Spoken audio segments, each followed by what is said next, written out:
તમારા સ્વાસ્થ્યને પણ તમે છોડો છો. હેલ્થ, તમારા હેલ્થના કોઈ ઠેકાણા નથી હોતા. હમણાં નહીં, હજી આગળ જશો ત્યારે ખબર પડશે. સ્વાસ્થ્ય જાય.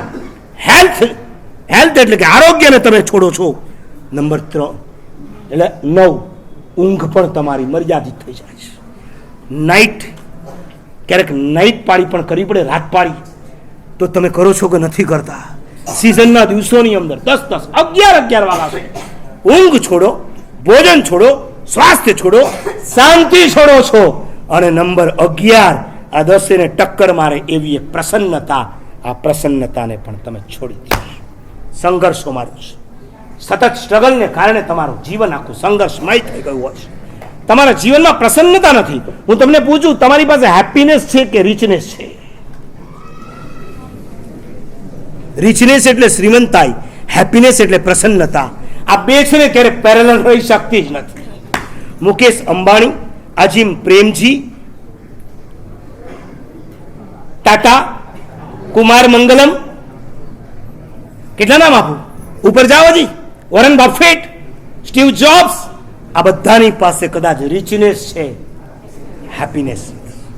યાદ રાખજો, પૈસા ઓછા હોવા એક જુદી વાત છે અને પૈસા ઓછા લાગવા એ જુદી વાત છે. ઓછા હોવા એને હજી પહોંચી શકાય. ઓછા જેને લાગે છે ને એને ઉપરથી ભગવાન નીચે આવે ને તો પણ ક્યારે સુધાય નથી.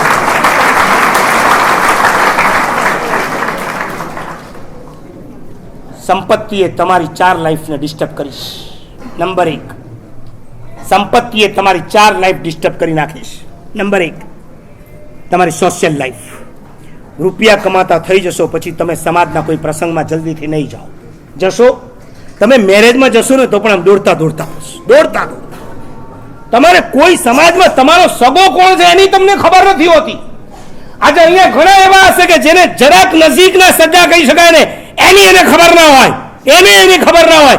એના બાપને ત્યારે ખબર પડે કે આજે તને ઓલા મળ્યા હતા, પપ્પા આઈ ડોન્ટ નો, હું તો ઓળખતો જ નથી, તમે કોઈ ઓળખાણ જ નથી કરાય, મને ક્યાંથી ખબર હોય કે આ તમારા રિલેશનમાં છે? તમારી સોશિયલ લાઈફ ખતમ થઈ જશે. નંબર 2, તમારી ફેમિલી લાઈફ ડિસ્ટર્બ થઈ જશે. કારણ કે રૂપિયા કમાતા થયા પછી તમે ઘરે તમારા પરિવાર સાથે પણ બેસવાના નથી. ઓફિસ બંધ થાય છે, મોબાઈલ બંધ નથી થતો. ઘરે આવ્યા પછી મોબાઈલમાં પણ તમારો બિઝનેસ તો ચાલુ હોય છે. નંબર 3, તમારી ઇન્ડિવિજ્યુઅલ લાઈફ તો રહેતી જ નથી. રહે છે, તમારા જાત માટે તમે 10 મિનિટ નથી આપી શકતા. અને નંબર 4, જેની આ 3 લાઈફ ખતમ થાય એની સ્પિરિચ્યુઅલ, આધ્યાત્મિક લાઈફ તો હોતી છે. મારા રાગ, મારા દ્વેષ, મારા ક્રોધ, મારા માન, મારે એને કેમ ઘટાડવા, એવું ચિંતન આમાંથી કેટલા જણ 10 મિનિટ માટે કરે છે? મારી સામે જુઓ, મારી સામે. એમનું બેસવાનો ટાઈમ થઈ ગયો છે, તમે મારી સામે જુઓ.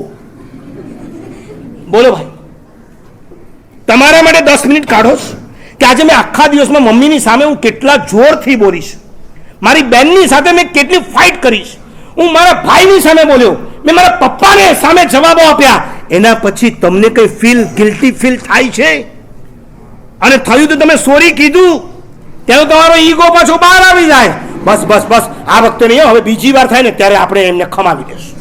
ઓલા હસબન્ડ અને વાઈફ વચ્ચે ઝઘડો થઈ ગયો, ઝઘડા થઈ ગયા પછી બે વચ્ચે અબોલા થઈ ગયા. સાંજ સુધી બેમાંથી એક બોલે નહીં, પાછો સન્ડે એટલે બે ઘરમાં જ ગુડારા હતા. અને આવામાં તો બહાર જવાનો મૂડ હોય જ નહીં.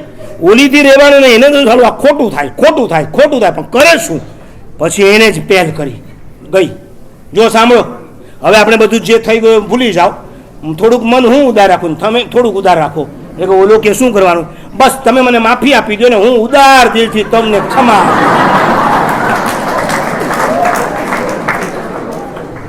નથી, તમારી સ્પિરિચ્યુઅલ લાઈફ ખતમ થઈ ચૂકી છે. તમારી બહુ તો હવે 2 જ લાઈફ બચી છે. એક તમારી જે જિંદગીના શ્વાસોશ્વાસ લ્યો છો એ લાઈફ, અને બીજી આ લાઈફ. આ 2 સિવાય તમારી પાસે ત્રીજી લાઈફ નથી બચી. ત્રીજી લાઈફ જ નથી બચી. વોરન બફેટ મોબાઈલ રાખતો નથી.